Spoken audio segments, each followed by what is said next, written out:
कहता है कि लिखने वाले ने लिख डाले, दिल के ये हिचकोले किया जा आशा।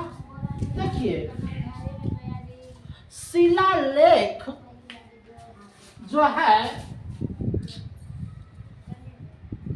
शिलालेख ये क्या लिखवाया, किसने लिखवाया? अशोक ने लिखवाया। अशोक ने ईरान के शासक जो था उससे इसने शिक्षा प्राप्त की और शिलालेख लिखाया। शिलालेख में इसने भारत में ये बहुत सा 8 देशों में, सब मिलाए कितना देश है, 3 देश में शिलालेख लिखाया। तो जो देश का जो भाषा था उस भाषा में इसने लिखाया। जैसे भारत में इसने ब्रह्म लिपि में लिखवाया। ब्रह्म लिपि, यह ब्रह्म लिपि जो था, जिसे हम बाएं से दाएं लिखते हैं, तो नहीं, इसने दाएं से क्या लिखा, दाएं से बाएं लिखा। तो इसी को कहते हैं ब्रह्म लिपि। उसके बाद पाकिस्तान में लिखाया। पाकिस्तान में क्या लिखाया, खरोष्टी भाषा में। खरोष्टी, देखिए वहाँ की लोग इसको आसानी भाषा में पढ़ सके। जैसे हम लोग भारत में हिंदी भाषा जानते हैं। अब चले जाइए पाकिस्तान, तो पाकिस्तान में उर्दू भाषा है। तो हम उर्दू भाषा लिखने में थोड़ा सा परेशानी होता है। पढ़ तो सकते हैं लेकिन लिखने में, बोलने में कोई दिक्कत नहीं है, लेकिन पढ़ने में उर्दू भाषा पर अथी होता है। अब चले जाइए अफगानिस्तान, वहाँ अरबी भाषा चलता है। तो वहाँ के लोगों को जैसी सुविधा मिले वैसी भाषा का उसने प्रयोग किया। तो पाकिस्तान में खरोष्टी भाषा का प्रयोग किया। अब चले जाइए अफगानिस्तान।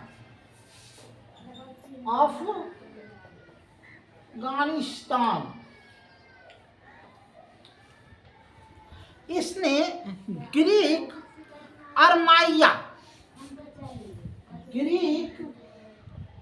अजोर अरमाइका भाषा का प्रयोग किया। तो जहाँ का लोग जिस भाषा का प्रयोग करना चाहते थे उसी भाषा में इसने भी ब्रह्म लिपि, खरोष्टी, अरमाइका जो है देश के अनुसार उस भाषा का जहाँ लिखाने का काम किया। ब्रह्म लिपि में दाएं से बाएं लिखा जाता था, खरोष्टी में दाएं से बाएं लिखा जाता था। ये जो खरोष्टी भाषा है वो इधर से इधर लिखा जाता था, और ब्रह्म लिपि में दाएं से बाएं, दोनों तरफ से खरोष्टी दोनों इधर से लिखा जाता था। तो ऐसे भाषा का इसने प्रयोग किया। अब जो है इसने लेख लिखाया। लेख को 3 भागों में बांटी। अब देखिए, एक होता है शिलालेख,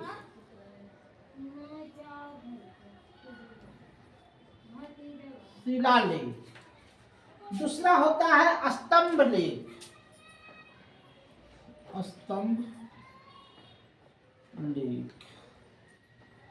और तीसरा होता है गुहा लेख।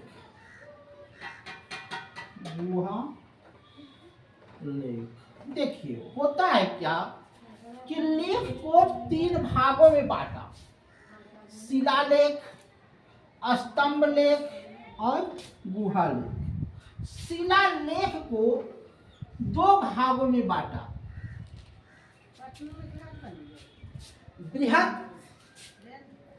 बृहद और एक लघु। लघु बाटों में बांटा। बृहत माने होता है विस्तार और लघु माने होता है छोटा। तो कुछ लेख को इसने विस्तार में लिखा और कुछ लेख को छोटा में लिखा। उसके बाद आइए स्तंभ लेख। इसको भी दो भागों में बांटा, एक बृहत और एक स्तंभ, ये दोनों भागों में बांटा। द्वितीय शिलालेख में गंधार के रूप में कहा, अस्रायण कुल के रूप में कहा। द्वितीय लेखा में द्वितीय शिलालेख शिलालेख में क्या कहा, ये गंधार और सर्य कुना, गंधार और सर्य कुना, ये दोनों भागों में इसने बांटने का काम किया। अब देखिए, कहने का मतलब ये हुआ कि अशोक ने किस किस स्थानों में शिलालेख लिखाया, किस किस स्थानों में, गमछिला में किस किस स्थानों में शिलालेख लिखाया। तो अभी तक जैसे जो अंग्रेज था उसने उत्तर प्रदेश में पढ़ा, जॉन्स नेल्सन, और इसको पढ़ने का काम किया। लेकिन पूरे विश्व में भारत, अफगानिस्तान, पाकिस्तान, ये सब में 8 ऐसे स्थान थे जिस पर शिलालेख लिखा गया। तो 8 में कौन कौन स्थान थे इसको जरा समझिए, इसको समझ लिए, इसको लिख लीजिएगा, है ना। अब 8 ऐसे कौन स्थान थे जहां पर शिलालेख लिखा गया। कहाँ जा? अच्छा, चलो कौन ठीक से, चलिए चलते। अब देखिए, एक है सहवाज घड़ी, 8वां का वर्णन करते हैं, सहवाज खरी। यह जो है कहाँ है, हमारा दुश्मन मुल्क पाकिस्तान में है।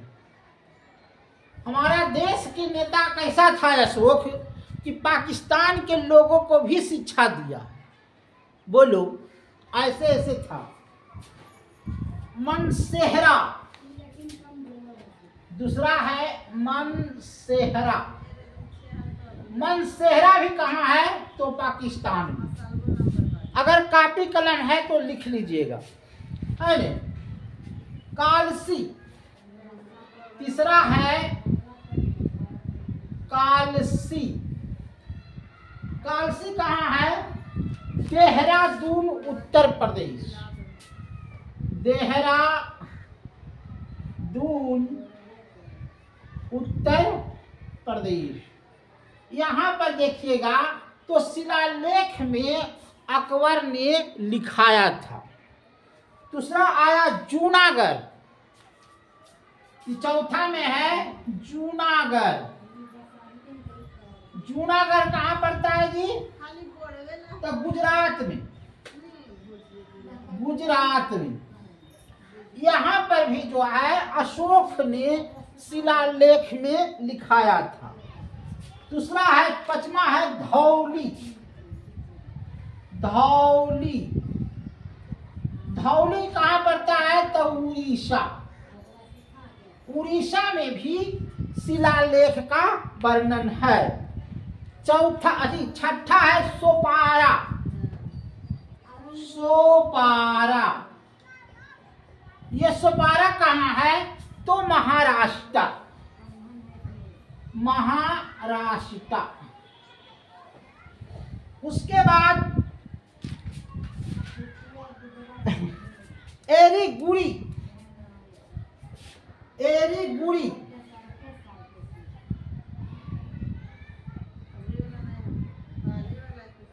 एक होता है जोगारा। 7वां है जोगारा। जोगारा भी कहाँ पड़ता है? तो उड़ीसा में। उसके बाद है एरीगुड़ी, 8वां में है एरीगुड़ी। ये कहाँ पड़ता है? तो आंध्र प्रदेश में। आंध्र प्रदेश में। तो ये 8 जगह जो है शिलालेख का वर्णन मिला है। अब देखिए कि किस जगह कौन सा वर्णन किया गया है। इसने सब मिलाकर के 14 अभिलेख का वर्णन किया है। अब देखिए 14 अभिलेख का कौन कौन वर्णन किया है, इसके बारे में भी तो चर्चा होनी चाहिए। एकमा में कौन है, दूसरा में कौन है, तीसरा में कौन है, तो ये सब का वर्णन कीजिए। इसको जरा सा उतार लीजिए।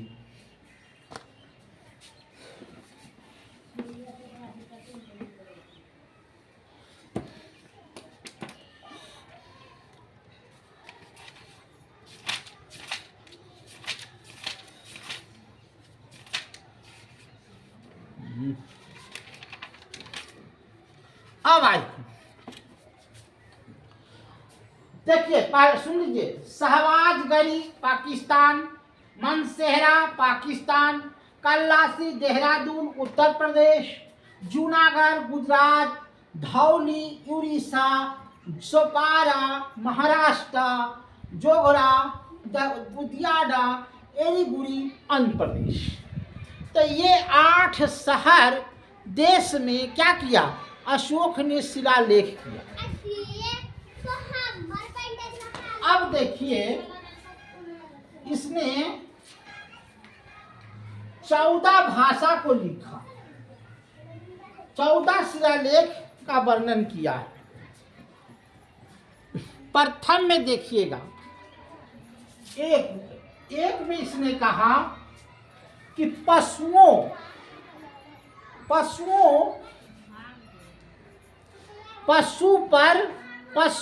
पंछी जानवर सब पर वध करने पर प्रतिबंध लगा दिया। क्या कहा? पशु पंछी जानवर, इसको आप वध नहीं कर सकते, मार नहीं सकते हैं। दूसरा, आदमी और जानवर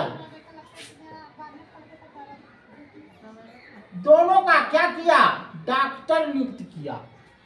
देखो कितनी बड़ी उसकी सोच थी कि दोनों का डॉक्टर होगा, दोनों का इलाज होगा, चाहे आदमी हो या जानवर हो। तीसरा था कि हर जो राजकीय कर्मचारी है वह 5 वर्ष में क्या करेगा? क्षेत्र का भ्रमण करेगा। जैसे बीडीओ साहब हैं तो अपने क्षेत्र का भ्रमण करेंगे, डीएम साहब हैं तो अपने क्षेत्र का भ्रमण करेंगे, एसडीओ साहब हैं, कलेक्टर साहब, तो इस जितना भी राजकीय कर्मचारी है तो अपने क्षेत्र का भ्रमण करेंगे। उसके बाद आइए चौथा, आप जो थम्स घोष लिखते थे है ने, उसको थम्स घोष माने भेरी घोष नहीं होगा, भेरी घोष नहीं होगा, इसके जगह थम्स घोष होगा, थम्स घोष होगा।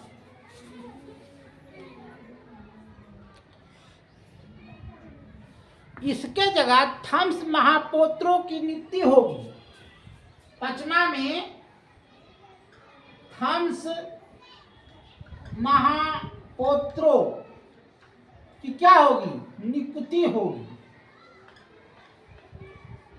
थम्स महापात्रों की क्या होगी? नियुक्ति होगी। उसके बाद छठा में प्रशासनिक सुधार होगा। छठा में प्रशासनिक सुधार होगा। भाई कोई अपराधी नहीं करे, कोई कुछ नहीं करे। उसके बाद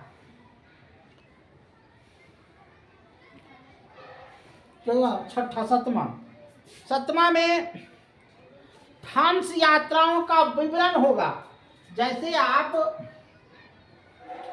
थम्स यात्रा कर रहे हैं तो उसका क्या होगा, विवरण होगा।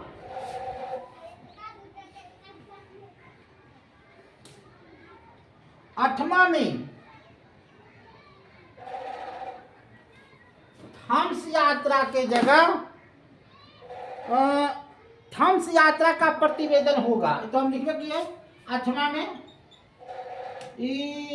थम्स के जगह थम्स यात्रा होगा।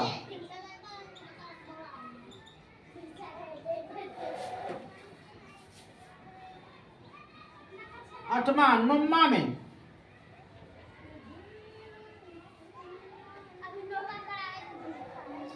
सच्ची भेंट और सच्ची शिष्टाचार होगा। नौमा में सच्ची भेंट और क्या होगा, सच्ची शिष्टाचार। सच्ची भेंट और सच्चा शिष्टाचार होगा।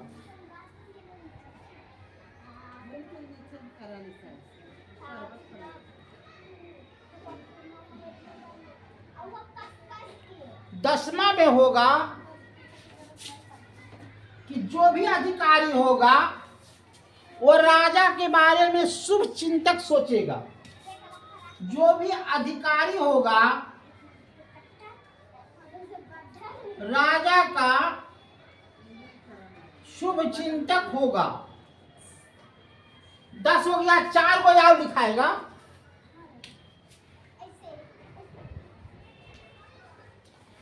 ग्यारहवां में होगा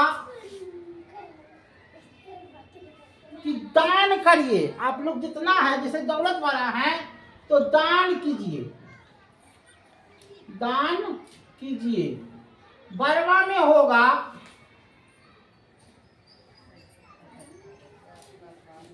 धार्मिक सहिष्णुता और नीति वितरण होगा। धार्मिक सहिष्णुता और नीति वितरण होगा। आपको नीति के अनुसार चलना है। 13वां में जो है अशोक ने कलिंग विजय के बारे में वर्णन किया है, हृदय परिवर्तन के बारे में वर्णन किया है और युद्ध के बारे में वर्णन किया है। तो यह हुआ हृदय परिवर्तन।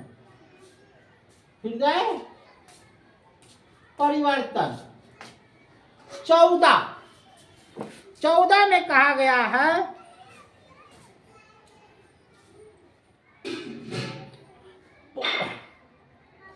पूर्वावलोकन और धार्मिक जीवन बिताने के लिए प्रेरित करें।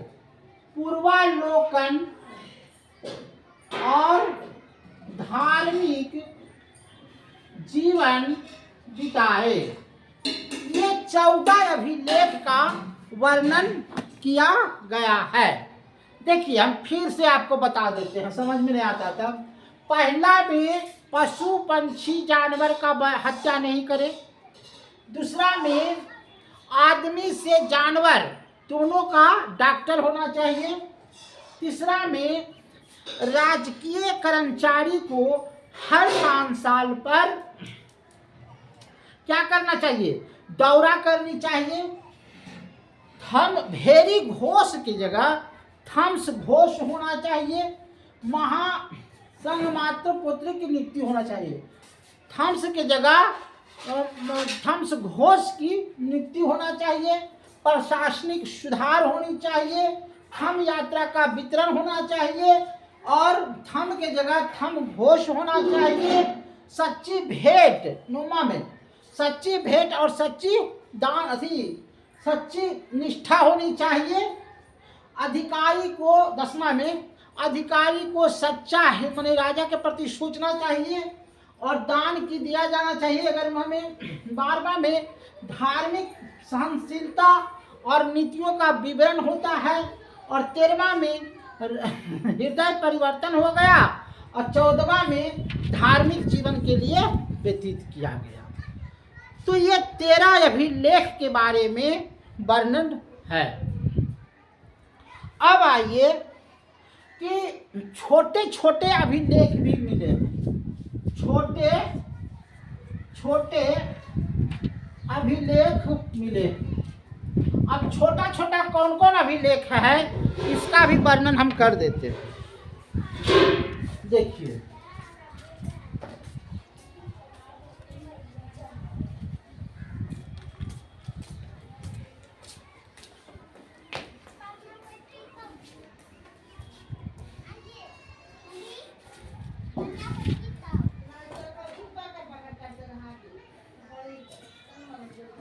देखिए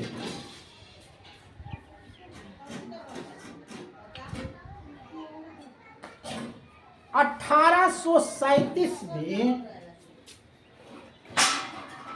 1837 में कैप्टन वर्क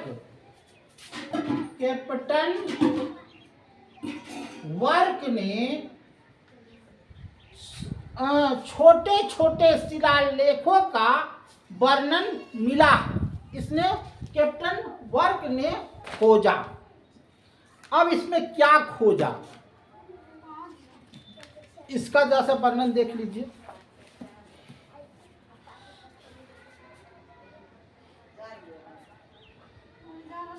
मगध धीराज लिखा हुआ मिलता है। भब्रू लेख में अशोक का सबसे भब्रू लेख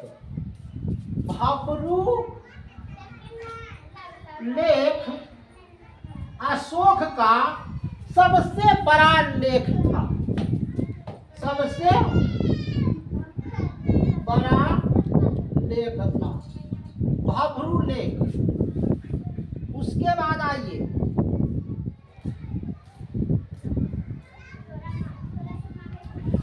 1915 में बीडेन ने बुद्ध के वाक्य को खोजा।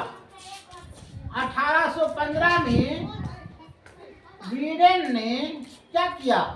बुद्ध के वाक्य को खोजा।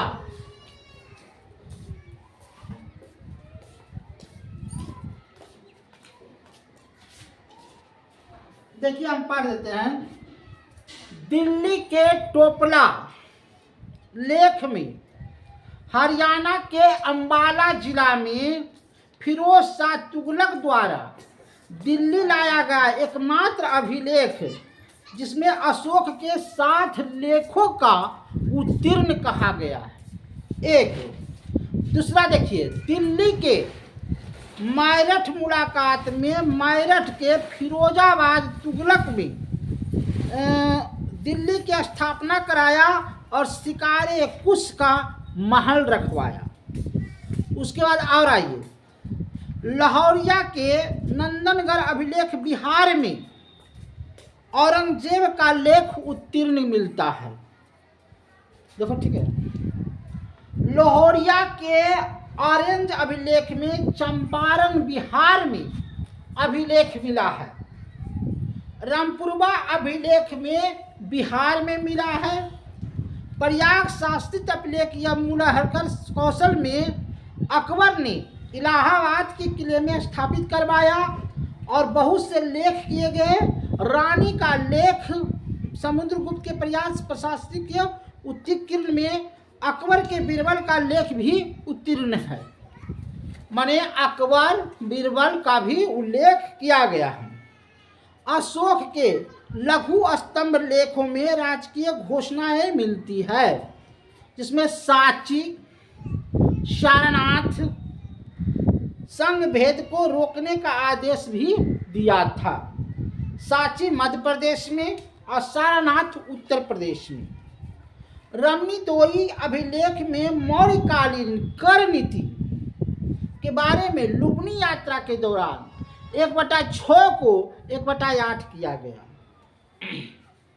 अब आइए, नेपाली नगर अशोक के राजाभिषेक में 14वें वर्ष में कनक मुनि ने अष्टम जीर्णोद्धार करवाया। लुम्बिनी ग्राम के धार्मिक में बलि माफ कर दिया गया। अब तो बोलवे किए थे। अब देखिए, बराबर की पहाड़ियों में अशोक ने 4 गुफाओं का निर्माण कराया। अब देखिए, बराबर के पहाड़ियों में अशोक ने क्या करवाया? 4 गुफा बनाया। अब देखिए,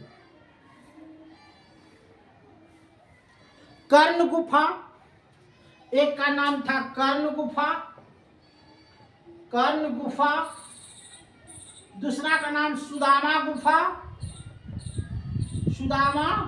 गुफा, चोमर और विष्णु झोपड़ी गुफा। तीसरा था चोमर गुफा और चौथा था विश्व गोफरी गुफा। ये 4 गुफा को अशोक ने बनाया। अल्हार लेख में यह घोषणा की गई कि अब अशोक प्रत्येक बुद्धि में बौद्ध धर्म के अनुयायी था। अल्हार लेख में बुद्ध धर्म के वर्णन के बारे में मिलता है। अर्थशास्त्र के 18 तीर्थंकरों का वर्णन किया गया है। अब देखिए, 18 तीर्थंकर कौन कौन थे ये हम कल पढ़ाएंगे, है न? 18 तीर्थंकर कौन कौन थे ये कल हम पढ़ाएंगे। और नागरीय प्रशासनिक संपत्ति के क्या क्या कार्य थे, उसके बाद मौर्योत्तर काल चलेगा। मौर्योत्तर काल को आप अच्छा से समझिएगा। ये जो है न चैप्टर जो है अशोक का शिलालेख जो है, इसको अच्छा से समझिएगा, अच्छा से अथी करिएगा, तभी जो आपको है समझ में आएगा। इसलिए आज की कहानी इतना तक। कल हम और वर्णन विशेष से करेंगे, थोड़े थोड़े करेंगे, लेकिन आपको समझ में आना चाहिए। धन्यवाद।